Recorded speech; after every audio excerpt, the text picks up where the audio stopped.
आज हम बात करेंगे एक ऐसे राजनीतिक समीकरण की जिसने अंतर्राष्ट्रीय मंच पर हलचल मचा दी है।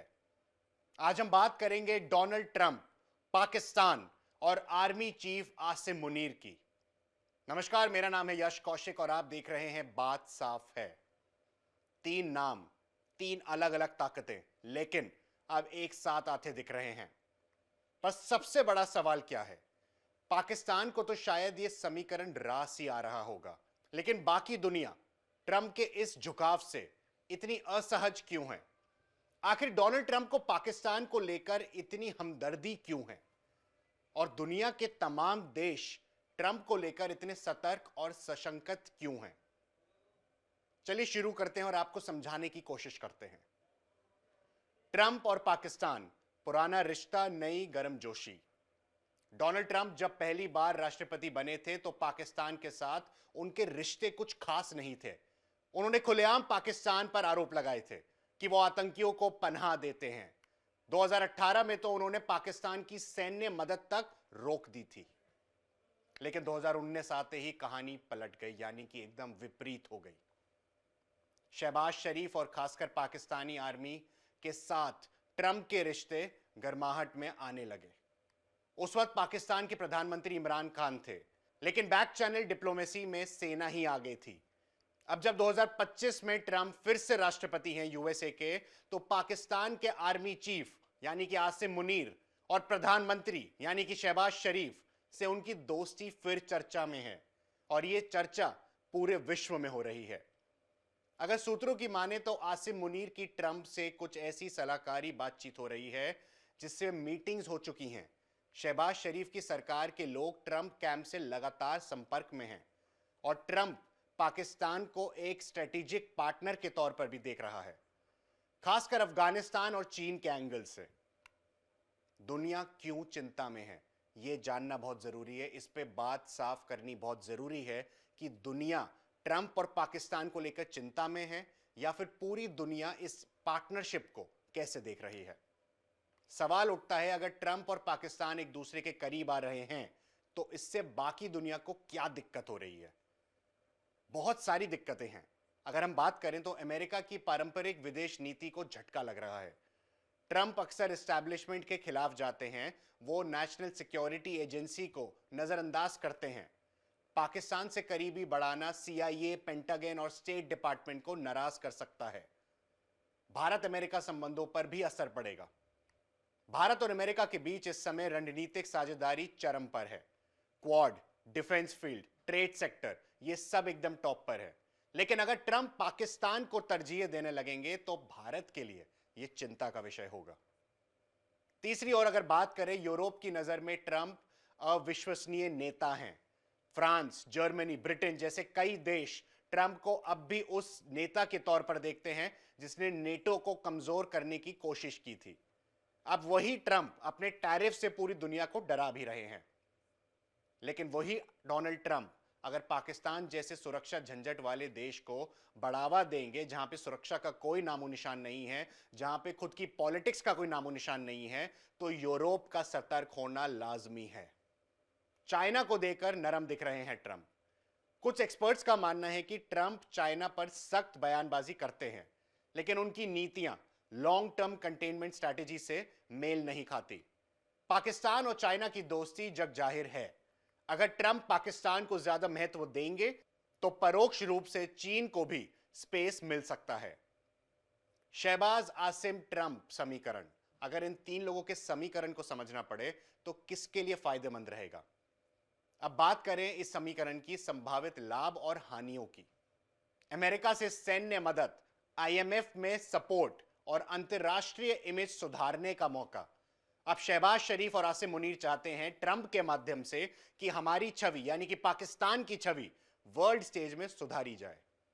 ट्रंप के जरिए दुनिया की बड़ी टेबल पर फिर से सीट पाने की उम्मीद में लगा हुआ है पाकिस्तान जैसा मुल्क, जो आतंकवाद को पनाह देने में एक्सपर्ट है। और ये मैं नहीं, ये फैक्ट्स कह रहे हैं, ये पाकिस्तान का बीता हुआ कल कह रहा है, इतिहास जवाब देता है। अफगानिस्तान और मध्य एशिया में पाकिस्तान के जरिए नियंत्रण करना चाहते हैं। मुस्लिम देशों में अपनी छवि सुधारने के लिए मौका भी देख रहे हैं वो इसको। बाइडेन के विपरीत एक अलग रणनीतिक विजय पेश करना चाहते हैं ट्रंप वर्ल्ड स्टेज पे पाकिस्तान के साथ। बाकी दुनिया के लिए क्या? चिंता और असमंजस। ट्रंप का अनिश्चित स्वभाव, ट्रंप का जो रवैया है वो अंतर्राष्ट्रीय स्थिरता के लिए खतरा बन सकता है। अमेरिका की विदेश नीति का दिशा भ्रम बढ़ सकता है। अगर बात करें चौथे पहलू की, तो पाकिस्तान को छोड़ बाकी दुनिया नहीं देती ट्रंप को तरजीह। इस सवाल का जवाब सीधा है, भरोसा। डोनाल्ड ट्रंप पर दुनिया का भरोसा कमजोर है, यह फैक्ट है, क्योंकि उनकी टैरिफ्स की नीतियां, उनका पाकिस्तान को बैक करना, आसिम मुनीर और शहबाज शरीफ को होस्ट करना व्हाइट हाउस में, यह सब उसका एक पार्ट है। नेटो को उन्होंने बेकार कहा, डब्ल्यूएचओ से अमेरिका को निकाल दिया, G7 में अपने मनमानिक फैसले भी थोपे गए, और यूक्रेन युद्ध यानी कि यूक्रेन और रशिया का युद्ध को लेकर भी उनका रुख एकदम अस्पष्ट रहा है। अब अगर ऐसे व्यक्ति को पाकिस्तान जैसी संकटग्रस्त लोकतंत्र और सेना प्रधान देश को प्राथमिकता देने लगे तो दुनिया के बाकी देश डरेंगे ही। तो क्या ट्रंप, शहबाज और आसिम मुनीर का समीकरण वाकई कोई नया भूचाल ला सकता है, या यह सिर्फ कूटनीतिक शोर है जिससे ज्यादा कुछ नहीं बदलेगा? इसका जवाब शायद समय देगा, लेकिन एक बात तय है, डोनाल्ड ट्रंप जब भी मंच पर आते हैं, यानी कि वर्ल्ड फोरम पर आते हैं, सिर्फ अमेरिका ही नहीं, पूरी दुनिया की राजनीति बदलने लगती है या कई सारे चेंजेस आने लगते हैं। और अब जब वो पाकिस्तान को फिर से गले लगाने की कोशिश कर रहे हैं, तो भारत से लेकर यूरोप तक सबकी नजरें सतर्क हो गई हैं। इसी विषय पे और चर्चा करेंगे और विस्तार में बातचीत करेंगे। आइए आपको लेके चलते हैं न्यूज रूम, हमारी खास पेशकश में।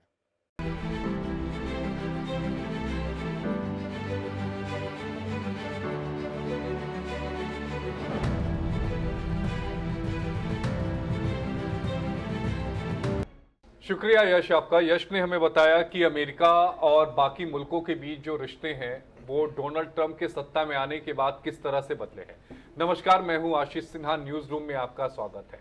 20 जनवरी 2025 की वो तारीख जब अमेरिका के राष्ट्रपति पद पर डोनाल्ड ट्रंप आसीन हुए थे। उस दिन उन्होंने बतौर राष्ट्रपति शपथ ली थी। ये ट्रंप का 2.0 कार्यकाल है, लेकिन पहले कार्यकाल और दूसरे कार्यकाल में अगर फर्क देखा जाए तो बहुत ज्यादा आ चुका है। डोनाल्ड ट्रंप की नीतियों के कारण कई ऐसे मुल्क हैं जो अमेरिका से नाराज चल रहे हैं, चाहे वो टैरिफ की बात हो, चाहे वो नेटो खर्च की बात हो, चाहे वो रूस और यूक्रेन के बीच युद्ध की बात हो, चाहे वो इजराइल और का गाजा के ऊपर हमले की बात हो। ये तमाम जो कारण हैं, लेकिन रिश्ते कहां से खराब होना शुरू हुए हैं उसको समझना जरूरी है। दरअसल जब टैरिफ को लेकर ट्रंप ने अलग अलग मुल्कों पर दबाव बनाना शुरू किया, वो पहला यानी मार्च 2025 में रिश्तों को खराब होने का सिलसिला शुरू हुआ। सबसे पहला जो रिश्ता खराब हुआ वो चाइना के साथ हुआ। 2025 में उन्होंने चाइना पर बड़ी मात्रा में इसी साल टैरिफ लगा दिया। अब उनका एक हालिया बयान आया है जिसमें वो कह रहे हैं कि वो 155% टैरिफ चाइना पर लगाने जा रहे हैं, जो नवंबर में शुरू होगा। दूसरा आता है जो नेटो कंट्रीज है। नेटो कंट्रीज पर भी उन्होंने टैरिफ लगाए, लेकिन खासकर जो नेटो संगठन को ये कहा कि आपको अपनी जीडीपी का 5% रक्षा बजट में खर्च करना पड़ेगा। उन्होंने यहां तक कह दिया कि स्पेन जो है वो अपनी रक्षा बजट में 5% खर्च नहीं करता जीडीपी का, तो इसे नेटो से निकाल दिया जाना चाहिए, यानी पूरी तरीके से बाहर कर दिया जाना चाहिए। हालांकि इस बयान की बहुत आलोचना हुई थी और यह कहा गया था कि यह सही नहीं है जो डोनाल्ड ट्रंप की तरफ से कहा गया। लेकिन उसके बाद डोनाल्ड ट्रंप वहीं नहीं रुके। उसके बाद ईरान के साथ जो टकराव हुआ उसे कौन भूल सकता है। न्यूक्लियर डील एक समय था, मुझे ध्यान में है कि जब ईरान 1950 की अगर बात करें तो पहला जो न्यूक्लियर पावर प्लांट था वो अमेरिका के सहयोग से ही ईरान में लगाया गया था। बाद में फिर इस्लामिक क्रांति हुई, रिश्ते खराब हुए, ईरान पे बमबारी, रिश्ते खराब। फ्रांस की बात करें तो एक समय हमने ये देखा था कि फ्रांस के राष्ट्रपति मैक्रो के साथ उनका दोस्ताना जो रिश्ता रहा वो कड़वाहट में पूरी तरीके से बदल चुका।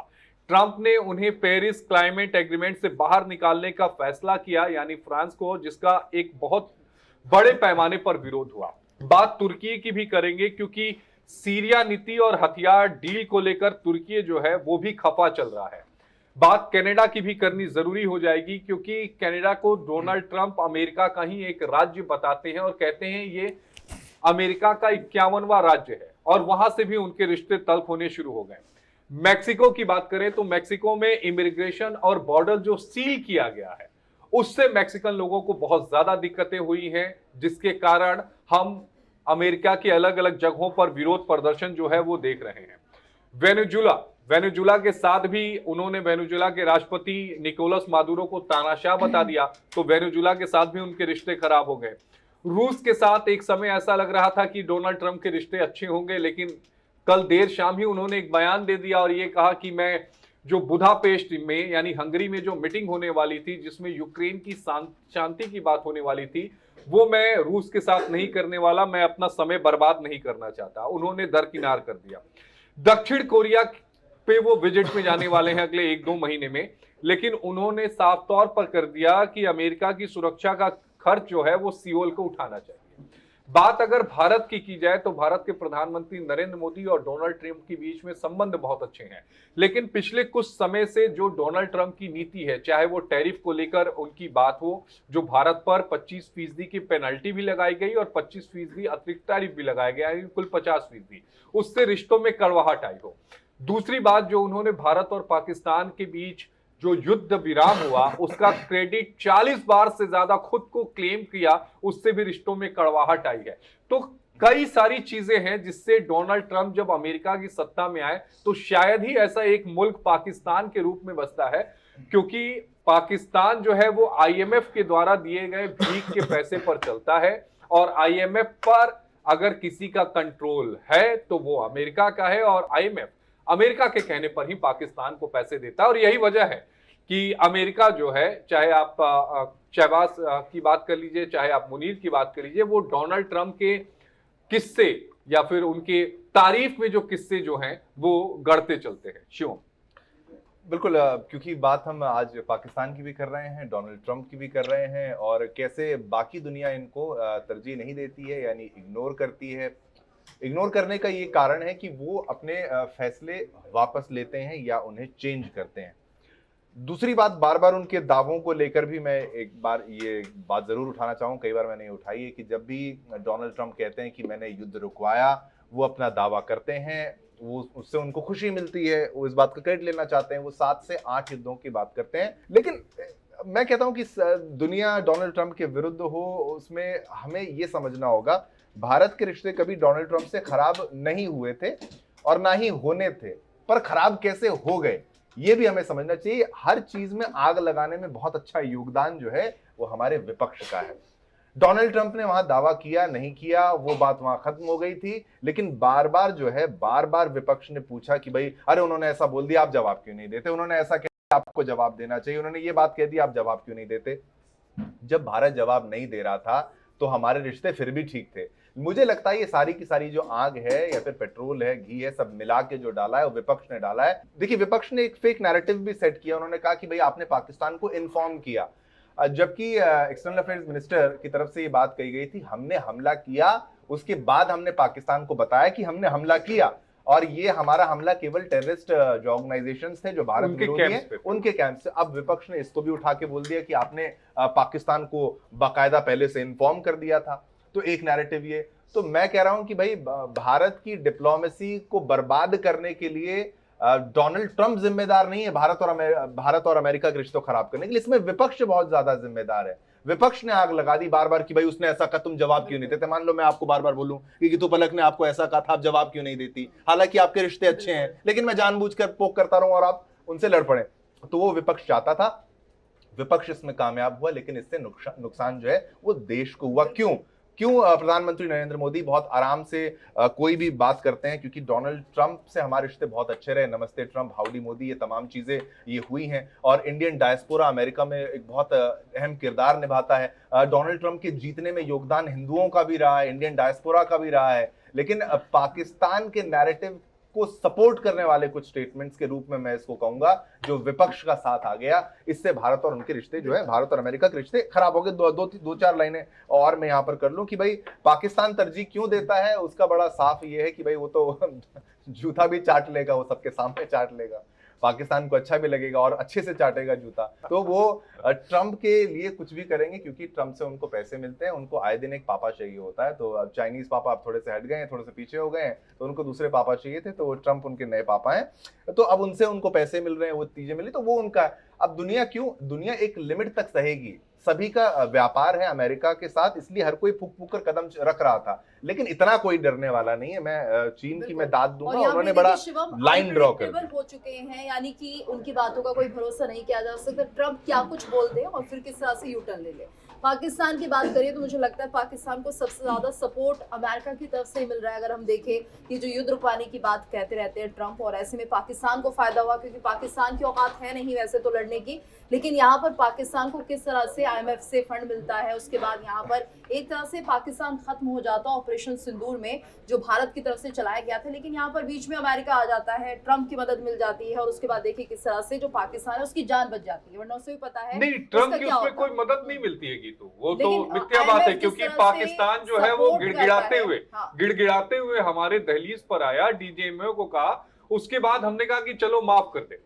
नहीं, वो बात ठीक है, लेकिन IMF की तरफ से जिस तरह से उन्हें फंड दिए जा रहे थे, वो तो एक तरह से सपोर्ट नहीं, वो फंड ऑपरेशन सिंदूर के बाद दिए गए, लेकिन एक तरह से आप मदद तो मांगेंगे ना कि देखिए अमेरिका किस तरह से सपोर्ट कर रहा है, और क्या जरूरत थी अमेरिका को सपोर्ट करने की जब उन्होंने कह दिया था कि हम मध्यस्थता नहीं करेंगे। जीतू की बात पे मैं ये कहूंगा कि 2017-18 की बात है, जब ट्रंप की पिछली प्रेसिडेंसी की अगर बात करें, तो उन्होंने अपनी स्पीच में कहा था कि पाकिस्तान एक सेफ हेवन है टेररिस्ट के लिए, उनको पनाह देता है, और वो US एड में बिलियंस ऑफ डॉलर्स जो है हम उनको देते हैं। और पाकिस्तान ने जो यूनाइटेड स्टेट्स जो है वो फुलिशली इतना पैसा जो है वो देता है, $33 बिलियन एड में 2018 का उनका ट्वीट है, वो उसको कोट करके मैं कह रहा हूं, और उन्होंने हमें केवल झूठ और धोखे के सिवा और कुछ नहीं दिया। तो ये भी बहुत बड़ा एक पलटी जो है डोनाल्ड ट्रंप ने मारी है, क्योंकि उनको पता होना चाहिए उसामा बिन लादेन कहां पर बैठा था, किसने उसको पनाह दी थी। बिल्कुल। और शुभम देखिए, यहाँ पे बात हो रही है कि बाकी देश विश्वास क्यों नहीं कर पाते, क्योंकि उन्हें चाहिए कि उन्हें एक नेशनल सिक्योरिटी मिल जाए। अगर वो बात कर रहे हैं ट्रंप व्यापार को लेकर, टैरिफ इंपोज कर देते हैं, उसके बाद टैरिफ हटा लेते हैं, तो वहां पर एक देखिए कि सिक्योरिटी नहीं है उन देशों को। उन्हें लगता है कि अगर साझेदारी हम ट्रंप के साथ करते हैं, अमेरिका के साथ करते हैं, तो कब पलटी मार जाए, इसलिए वहां पर चिंता बनी हुई है। क्योंकि अगर हम बात करते हैं कूटनीतिक रिश्तों की, तो वो बहुत ज्यादा खराब कर लिया ट्रंप ने बाकी देशों के साथ। यूरोपियन कंट्रीज की अगर हम बात करें, या फिर वो देश जो लगातार अमेरिका के साथ साझा करते हुए चलते थे, कहीं ना कहीं अब उन्हें लगता है कि ट्रंप पर भरोसा नहीं किया जा सकता है, वो पसोपेश में, जबकि पाकिस्तान के साथ ऐसा कुछ नहीं है। और ये मानिए पलक कि पाकिस्तान को हमेशा ये लगता है कि जो भीख में मिल जाए वही सही है। 2024 से ही बहुत सारी ऐसी इंटेलिजेंस रिपोर्ट्स जो है वो सामने आ रही थी, सोर्सेज से जानकारी सामने आ रही थी कि पाकिस्तान ने एक लॉबिंग जो है वो शुरू कर दी है रिपब्लिकन पार्टी के साथ, कि अगर इनकी सरकार जो है, जो मोस्ट प्रोबेबली लग भी रहा था कि 2025 में बनते हुए नजर आएगी, क्योंकि बाइडेन की तरफ से इतनी इंपॉर्टेंस पाकिस्तान को नहीं दी गई थी, तो तब से ये तैयारियां जो है वो चल रही थी कि अगर 2025 में ट्रंप जो है, उनकी पार्टी जो है वो सरकार में आती है, सत्ता में आती है, तो पाकिस्तान के लिए उनका जो आने वाले समय में इन्वेस्टमेंट रहे, रुख रहे, वो बहुत ज़्यादा सॉफ्ट रहना चाहिए कंपैरेटिवली अदर कंट्रीज के पर्सपेक्टिव में। इसके पीछे एक बड़ा कारण जो है वो इजराइल और मिडिल ईस्ट के अंदर, अगर हम देखें जो गाजा में सब कुछ चल रहा था, ईरान के साथ जो टेंशन्स चल रही थी, तो ये एक बड़ी, हम कह सकते हैं पाकिस्तान को लग रहा था कि अपॉर्चुनिटी है कि हम अमेरिका को, रिपब्लिकन पार्टी को अपनी तरफ अट्रैक्ट जो है वो कर सकते हैं, और वैसा ही होते हुए नजर आया 2025 में। 2025 में पावर में आते ही ट्रंप का पाकिस्तान को लेकर एक बहुत ही सॉफ्ट कॉर्नर जो है वो नजर आया। कारण जो है अभी भी एक्सपर्ट्स ईरान ही बताते हैं, क्योंकि ट्रंप बहुत बार अपने बयानों में ये बात कहते हुए नजर आए हैं कि he knows Iran very well, कि वो ईरान को बहुत बेहतर तरीके से जानते हैं। लेकिन अगर हम पाकिस्तान को थोड़ा सा समझें और चाइना को अगर हम थोड़ा सा समझें और ईरान को थोड़ा समझें, एक ये बहुत ही महत्वपूर्ण एरिया है। इसलिए अमेरिका चाहता है कि पाकिस्तान में उसको ईरान के साथ अगर कोई कंफ्लिक्ट होती है, इसलिए वहां पर दखल अंदाजी, वहां पर उनको इंपॉर्टेंस देना जरूरी है। और अगर चाइना के साथ इन फ्यूचर अगर कोई प्रॉब्लम होती है तो भी पाकिस्तान इसलिए रीजन वाइज जो है वो बहुत ज्यादा इंपॉर्टेंट जो है माने जाते हैं। लेकिन फॉरेन अगर रिलेशंस की बात करें तो उस पर्सपेक्टिव से पाकिस्तान इस वक्त अमेरिका के लिए बहुत ज्यादा इंपॉर्टेंट है। और फ्यूचर क्या है पाकिस्तान का, वो हम सभी को पता है वो यूज एंड थ्रो ही होगा, क्योंकि आज तक अमेरिका जहां पर भी इन्वॉल्व हुआ है उस कंट्री को ऐसा निचोड़ दिया, इतना ज्यादा उसके अंदर आपने अस्थिरता ले आया, चाहे पॉलिटिकली हो, इकोनॉमिकली हो या फिर सिक्योरिटी वाइज हो, कि उस कंट्री में कुछ भी नहीं बचता है। हमारे पास बहुत सारे सैंपल सेट जो है वो इतिहास में रहे हैं। ये तो बिल्कुल, और शायद यही वजह है जिसके चलते हम देख रहे हैं कि पाकिस्तान का झुकाव ट्रंप की तरफ ज्यादा है, क्योंकि उन्हें लगता है उन्हें तो एक तरह से पलक सिक्योरिटी मिल रही है, उन्हें जो फंड्स है उनमें मदद मिल रही है। यानी कुल मिलाकर पाकिस्तान को ऐसा कुछ है नहीं कि वो ट्रंप की बुराई करे, वैसे भी पाकिस्तान को कोई पूछता नहीं है, लेकिन शुरुआत से हमने देखा कि अमेरिका का सपोर्ट पाकिस्तान को रहा है, क्योंकि भारत भी इसके पीछे की एक वजह है कि भारत आगे ना बढ़ने पाए, और शायद इसलिए उन्हें पाकिस्तान की मदद चाहिए। ईरान वाला फैक्टर भी काम करता है, अफगानिस्तान की आप बात कर रही हैं, क्योंकि जिस तरह से यूएस को पाकिस्तान इस वक्त बहुत जरूरी लगता है, तो कहीं ना कहीं पाकिस्तान को एक तरह से जैसे मुनीर को ही लेकर यहाँ पर ट्रंप पूछ रहे हैं कि अरे मुनीर क्यों नहीं आए हैं, तो ये सीधी तौर पर ये दर्शाता है कि आप पाकिस्तान को फुटेज दे रहे हैं, उन्हें एक अहमियत दे रहे हैं, जो कि होना नहीं चाहिए। देखिए, बड़ी बात यह है कि पाकिस्तान की जिसका जिक्र अभी पलक भी कर रही है और गीतू भी कर रही है, कि जो उसकी जियोपॉलिटिक्स अगर हम बात करें कि जो जिस जगह पर पाकिस्तान है, चाहे अगर आप बात भारत से सटा हुआ है, अफगानिस्तान से सटा हुआ है, तो वो जियोपॉलिटिकल के तौर पर वो बहुत ज्यादा अहम हो जाता है। और अगर आप देखें कि डोनाल्ड ट्रंप का अगर पहला कार्यकाल अगर आप देखें, तो उस कार्यकाल में उन्होंने पाकिस्तान पर कई तरह की पाबंदियां लगाई थी। उन्होंने फ्री एड जो पाकिस्तान को दिया जा रहा था, उस फ्री एड को पूरी तरीके से बंद कर दिया था, जबकि पहले कार्यकाल में केवल $100 मिलियन की जो मदद है वो की गई थी, डोनाल्ड ट्रंप ने मतलब अमेरिका ने पाकिस्तान की थी। लेकिन जब बाइडेन की हुकूमत आती है तो ये 300 से $400 मिलियन की मदद में तब्दील हो जाती है। लेकिन डोनाल्ड ट्रंप जब से 2.0 आए हैं, तब से और अब तक में जो मिडिल ईस्ट में बहुत कुछ बदल चुका है। यहाँ पर अब चीजें जो हैं वो उस हिसाब से नहीं रही जो पहले टेन्योर में रही। भारत एक बड़ी महाशक्ति बन के उभरा है, दुनिया की चौथी सबसे बड़ी इकोनॉमी है, लिहाजा डोनाल्ड ट्रंप ये चाहते हैं कि यहां पर भी दबाव की नीति को अपनाया जाए। अब दबाव की नीति को अपनाया कैसे जाएगा, तो पाकिस्तान को कैप्चर करके, पाकिस्तान को अपनी गिरफ्त में लेके, या फिर पाकिस्तान के आगे रोटी फेंक के, कमोबेश वो कर रहे हैं। लेकिन इस बात को भी समझना होगा कि डोनाल्ड ट्रंप की इस नीतियों की वजह से जो ब्रिक्स कंट्रीज हैं वो और ज्यादा जो है वो मजबूत होते जा रहे हैं। यूरोपियन यूनियन की अगर बात करें तो वो भी इस समय अमेरिका की नीतियों से नाखुश हैं। जापान अमेरिका की नीतियों से नाखुश है, दक्षिण कोरिया अमेरिका की नीतियों से नाखुश है। पाकिस्तान को अगर पूरी दुनिया में छोड़ दिया जाए तो शायद ही कोई ऐसा मुल्क होगा जो अमेरिका की नीतियों से खुश होगा। खुद अमेरिका के लोग इस समय नो किंग को लेकर प्रदर्शन कर रहे हैं। अमेरिका के 21 राज्यों में यह प्रदर्शन हो रहा है, विदेश और में भी। हाँ, विदेश में भी हो रहा है। और 1 करोड़ लोग, अमेरिका की कुल आबादी 35 करोड़ है, और 35 करोड़ में से 1 करोड़ लोग इस समय सड़कों पर मौजूद हैं जो डोनाल्ड ट्रंप का विरोध कर रहे हैं। तो केवल एकमात्र आतंकवादी मुल्क पाकिस्तान जो है वो केवल सपोर्ट कर रहा है क्योंकि उससे रोटी मिल रही है। पाकिस्तान के कई मंत्री जो हैं सरकार के, वो खुलकर डोनाल्ड ट्रंप की आलोचना कर चुके हैं। अगर आप 4-5 नामों को छोड़ दें, मुनीर, शहबाज, ख्वाजा आसिफ, इन 3-4 नामों को आप छोड़ दें, तो पूरे पाकिस्तान में भी डोनाल्ड ट्रंप की नीतियों के खिलाफ आवाज उठाई जा रही है। बिल्कुल, इसमें कोई दो राय नहीं है, लेकिन बड़ी बात यह है कि डोनाल्ड ट्रंप सबसे ज्यादा ये सोचते हैं कि अमेरिका फर्स्ट और वर्ल्ड लास्ट हो जाए, मतलब उसका सेकंड थर्ड भी कुछ नहीं है, केवल अमेरिका के हित की वो बात कर रहे हैं। तो इसको ज्यादा दिन तक जो है स्वीकार नहीं किया जाएगा, ज्यादा दिन तक झेला नहीं जाएगा। और अगर पाकिस्तान की बात करें तो वो एक फेल्ड स्टेट है। अब उसको भिखारी वगैरह बोल बोल के भी मैं थक चुका हूँ, कितना उनको जलील करें, उनको भी अच्छा लगता है सुन के। लेकिन अब उनका पॉइंट ऑफ रिकवरी से वो बहुत नीचे गिर चुके हैं। वो केवल एड्स पर चल रहे हैं, और एड्स के सहारे ही वो जो उनको मिल रही है राशि, उसी के सहारे वो बचे हुए हैं। लेकिन ज़्यादा समय तक इस स्ट्रैटेजी से आप देश नहीं चला सकते। फिलहाल न्यूज़ रूम में इतना ही, इजाज़त दीजिए, एक छोटा सा ब्रेक लेंगे, लेकिन कहीं मत जाइएगा, तुरंत वापस आएंगे। खबरों का सिलसिला लगातार जारी रहेगा।